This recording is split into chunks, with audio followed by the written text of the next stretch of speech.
Let's face it, talking about sex can be awkward.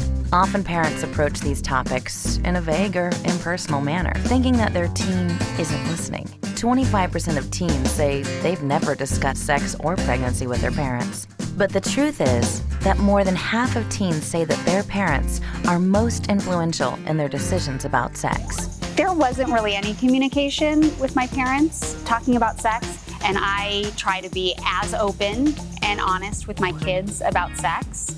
I try to engage them in conversation, as does my husband, which I'm very happy that he is as open as he is about sex and jokes with the kids, and even just developing and their bodies. It gives our children a sense that it's relaxed, it's not taboo, it's not scary to talk about. I think I can go into my parents. I think it's easier to talk to like girls that are a little bit older than me, but not to say that I can't talk to my mom. Like I think I'm open to her about it, but I just don't do it that often. 9 out of 10 teens say it would be easier to avoid early sexual activity and teen pregnancy if they could just have more open, honest conversations with their parents. The main reason kids don't want to come to their parents is not even just the awkward factor, because they think that, oh my God, she's gonna get mad, like they're gonna freak out. Like if you make that agreement that I'm going to be open-minded, I'm gonna listen to you, I'm not gonna judge you for anything, because it's better for, your kids to be comfortable coming to you before they get into trouble than having to come to you afterwards. Yeah. My parents kind of beat around the bush and just let me figure it out for myself, and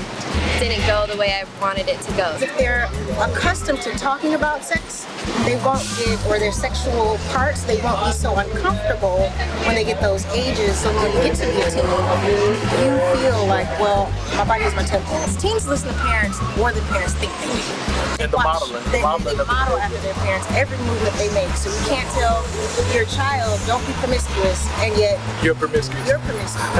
It's not the old do as I say, not as I do. Right, it's not that anymore. I would just encourage parents to challenge themselves to be able to push through or break down those walls and engage their children. Nothing should really be off limits as far as talking, and the more comfortable that the parent feels talking with the child, the more open the child is going to be.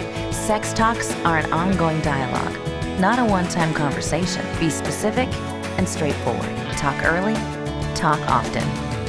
Your voice matters.